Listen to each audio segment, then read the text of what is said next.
I was responsible for growing Filter Copy, Dice Media, Gobble, launched 2 new channels called Nutshell and Jambo, and also handled Loco. These were different channels, Okay. and I was handling the growth team of it. So all the movie launches, web series launches, not movie but web series launches, and all the scale was done by my team.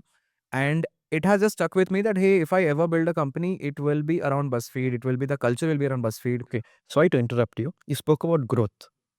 So for big brands or for brands who are starting out, what is the definition of growth? Growth in terms of balance sheet or growth in terms of scale or reach?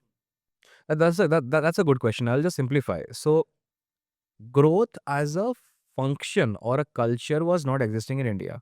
This has come from Silicon Valley culture. So your Meta, or which used to be called as Facebook, and all other companies had a role called growth marketing, growth engineering.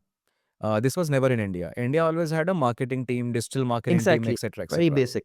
What the US and Silicon Valley said that hey, growth is a pirate funnel framework. So there is a terminology called pirate funnel framework, which is called AAA. If I have to simplify, basically beforehand in India, the marketer का job ये था that you will solve awareness.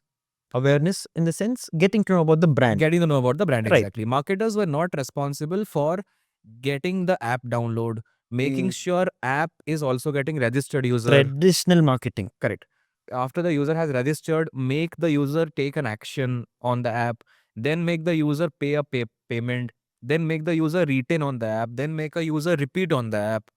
This whole funnel was missing. Okay, I'm an end user of Neo DCB. I mean, it's a collab, Neo and DCB back. And they have a Forex card. I mean, you guys are getting free marketing, so might as well take it now.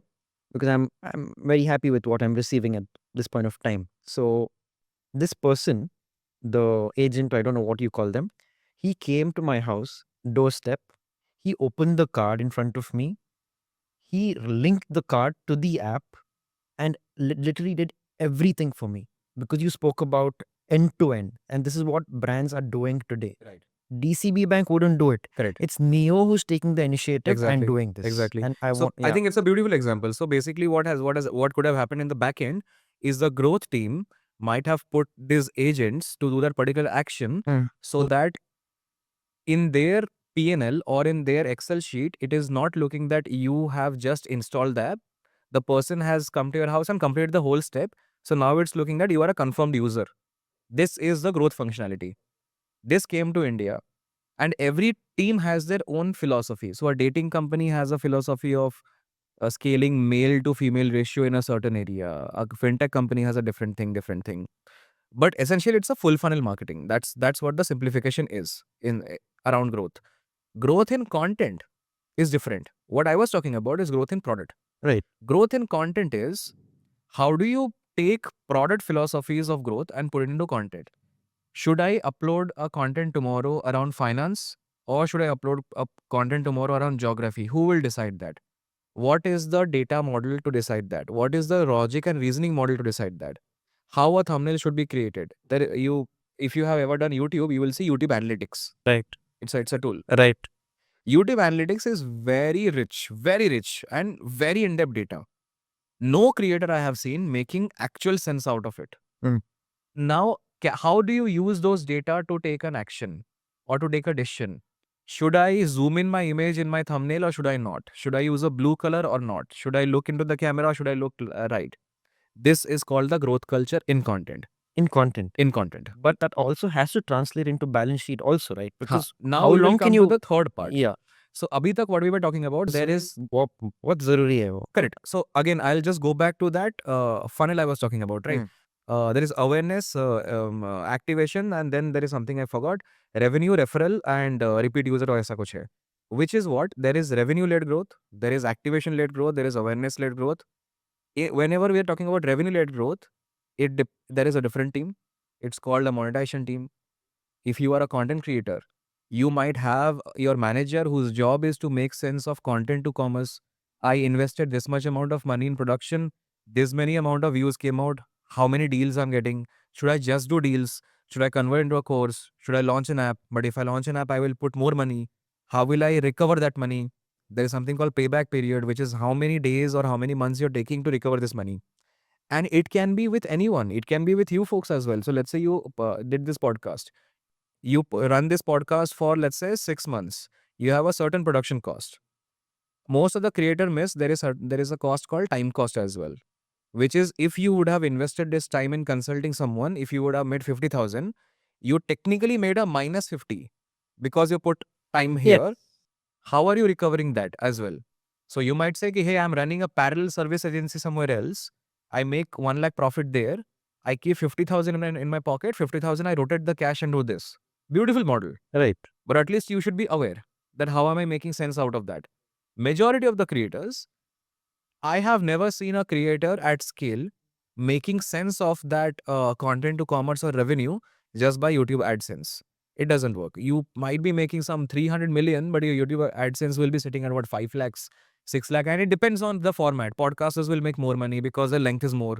Okay. Your length is short, you will make less money. You are doing That is how shorts. YouTube works. That is how YouTube works. But Instagram doesn't work that way. Instagram is even bad, I would say. Instagram, a YouTube brand deal is technically a higher price than an Instagram deal. But Instagram mein you might charge for your lifestyle. I might look fashionable. I might get a watch company to do me. But I might not get it for YouTube. I feel Instagram is also for people who are already famous. For them, it Not works really. out. Not really. No? Instagram is changing right now. Okay. I can show you 500 creators with my team Excel sheet. They are 10K followers, but doing 50K, 60K views, sitting with a brand deal average of 20K, 30K. Wow. Okay. This was not before. This was not happening before. The algorithm has just shifted in the last 1 year that even if you have 5K followers, you can still get 30K views. You can still get 1 million views. There are a lot of people like that. What's the difference between, okay, getting views and followers? What do brands see when it comes to a person's Instagram profile?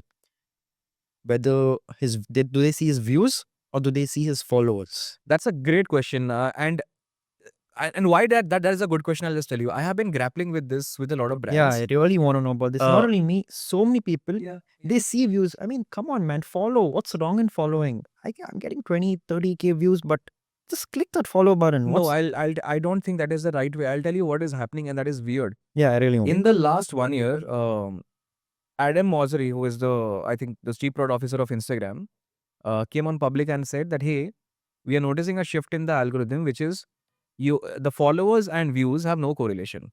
No correlation. No correlation at all. Before, what used to have? If you have 5,000 followers, you will get a subset of that views. 5,000 follower, 2,000 views. 10,000 follower, 5,000 views. Before that used to be there. Right now, there is nothing. He comes and states that I think all of you should be looking at cumulative views per month, not just followers. Because even if you have followers, Instagram will still push to non-followers. And you can do this. That's I've seen in the analytics. You have seen in the analytics. Which means if Instagram is constantly looking at non-followers, and if it is not pushing to your followers, then there is no repeat. Okay. Correct? If there is no repeat, your expectation for getting a follow is also lesser. Right? Generally. Right. Now, what is an interesting shift that is happening?